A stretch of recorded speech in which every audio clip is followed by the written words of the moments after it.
everyone, welcome back to GK Today. I'm Nuzhat Sana and in this video I'll discuss today's top current and static general studies questions for UPSC Prelims Examination 2022 onwards. And these questions are framed keeping in view both the factual as well as analytical aspects of UPSC Prelims exam. Also, I would like to inform you that these questions are part of GK Today's UPSC Prelims test series, which is available in GK Today Android app. And the test series for 2022 Prelims examination comprises total of 7500 questions, divided 2500 questions on current general studies and 5000 questions on static general studies. And the series has started from May 2021 and it will end with UPSC Prelims Examinations 2022. So if you wish to access all questions of GK Today UPSC Prelims test series, you may subscribe the test series in the app. So now without wasting any further time, let's get started. So today this is our lecture number 40 and now let's start.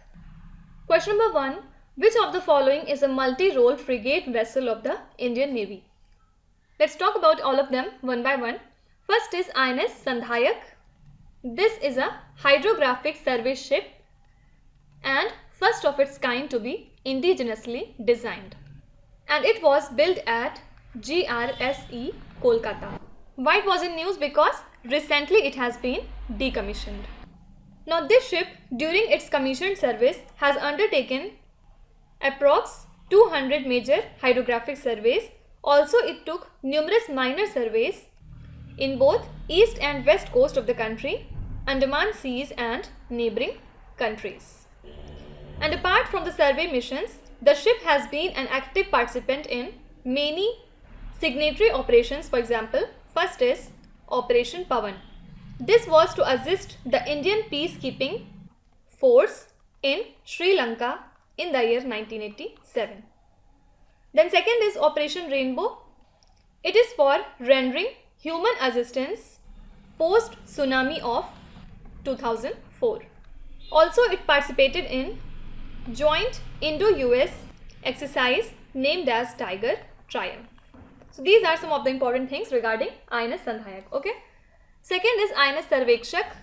This is also a hydrographic survey ship under the Southern Naval Command. And also it belongs to the Sandhayak class of ships. Now it was in news because recently it was on a deployment to Mauritius for undertaking hydrographic survey along with Mauritius. Also INS Sarvekshak had earlier been deployed in Mauritius for surveys in the year 2006, then in 2011 and again in 2015. And in the year 2007, it surveyed Port Mathurin, that is located in Mauritius, and it was surveyed more than 100 years ago before it. Okay. Specialty of this Navy ship is it carries an integral Chetak helicopter which is deployed during the surveys. Also it has undertaken various foreign surveys along the coast of Tanzania, Seychelles and Kenya. Okay. And the most important thing regarding INS Sarvekshak is it was the first ship of Indian Navy to deploy solar power. Fine. Now third is INS Sahyadri. This is a multi-role frigate vessel of Indian Navy and it was built at Mazagon Dock Limited located in Mumbai. Also it belongs to the Shivalik class of stealth vessels. Now INS Sahyadri was in news because last year it participated in Malabar War Games with Japan and USA off the coast of Guam. And recently it participated in RIMPAC and also has been adjudged runner-up in an innovation competition. Important thing is it presented the idea of integrating yoga into our daily life as technology for well-being during extended deployment for ships. Okay. And last is INS Sharda. This is an offshore patrol vessel that was built by Hindustan Shipyard Limited that lie in Kochi. So correct answer is option number C. Next question. Which of the following famous operations in modern world history are related to World War II? First is Operation Neptune. This is commonly called as Normandy landings, and it was an operation by the Allies in Normandy, which is in France, on 6th of June 1944, which is now observed as D-Day. So this was a World War II operation. So yes, this is right. Second is Operation Barbarossa.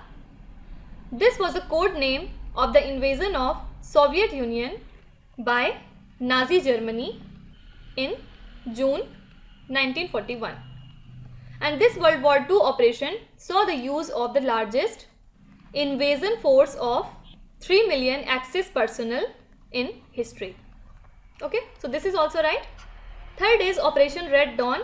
This was actually a military operation by USA in the year 2003 to capture Saddam Hussein, who was the Iraqi dictator. So this is wrong. And last is Operation Neptune Star. This was carried out by again USA in the year 2011 to kill Osama bin Laden in Pakistan. So these two are wrong, hence correct answer becomes only 1 and 2. Next question. The term sukuk, which was recently in news, refers to a kind of what? First of all, let's understand what is sukuk. It is also called as Islamic bond or Sharia compliant bond. So this is a type of financial certificate of ownership in a portfolio of assets, and it is the Islamic version of conventional bonds. Actually what happened is the Sharia law prohibits riba. What is riba?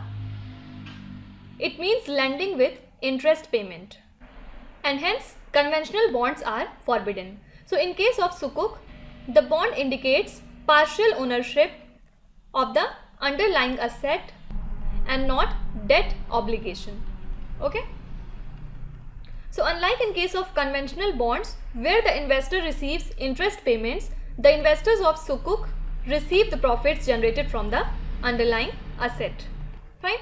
Now why it was in news? Because recently Saudi Aramco issued its first dollar denominated sukuk. Okay. Now there are 3 tranches included in it. First is $1 million maturing in 2024, carrying a profit rate of 0.946%. Then second is $2 million maturing in 2026, and it carries a profit rate of 1.602%. And last is $3 million maturing in the year 2031, and it carries a profit rate of 2.694%. And the funds raised from the sukuks will be allocated for general corporate purpose. Okay, so this is a kind of bond. Next question.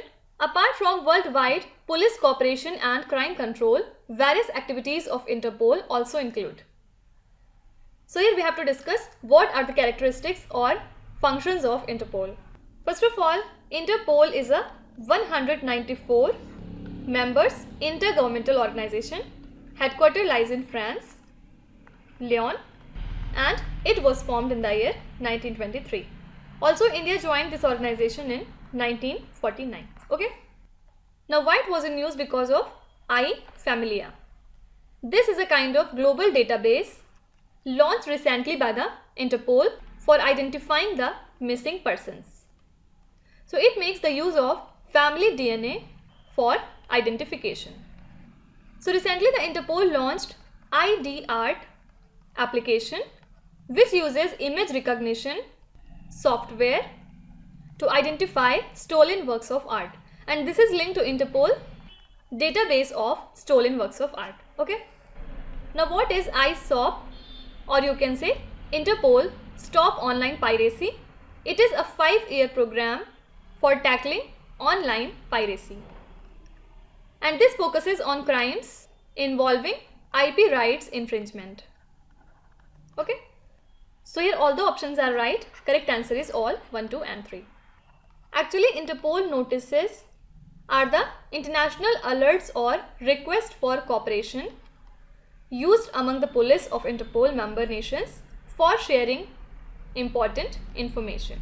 For example, red notice is used to seek the location or arrest of wanted person. Similarly, yellow notice is for missing person. Blue notice is for additional information.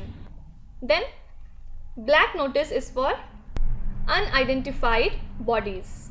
Then green notice is for warnings and intelligence. And orange notice is for imminent threat. Okay. Now coming to last question. With reference to various ports of Africa in news in recent times, consider the following statements. First is, Lamu Port is a deep water port in Kenya and part of Lapset Corridor. Lapset stands for Lamu Port, South Sudan, Ethiopia Transport.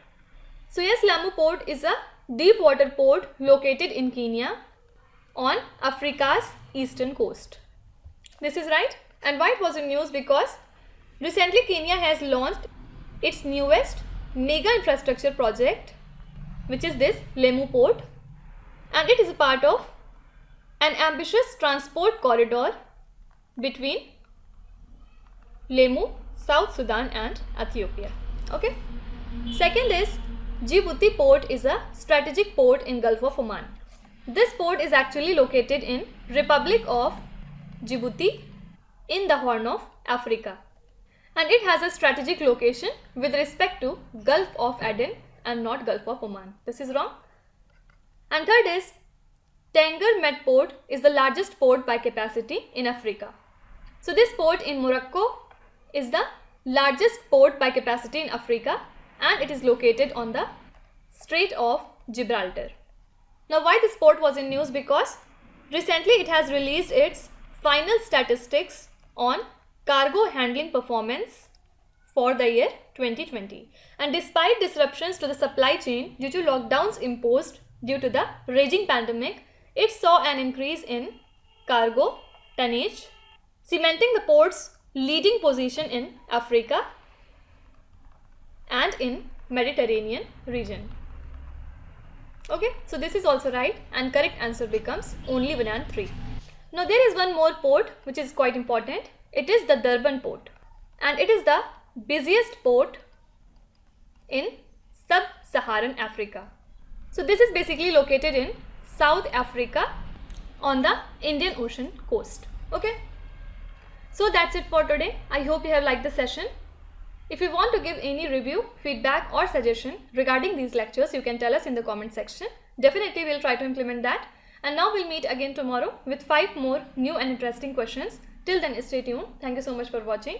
And please do not forget to subscribe to GK Today. With this, me Nuzhat Sana signing off.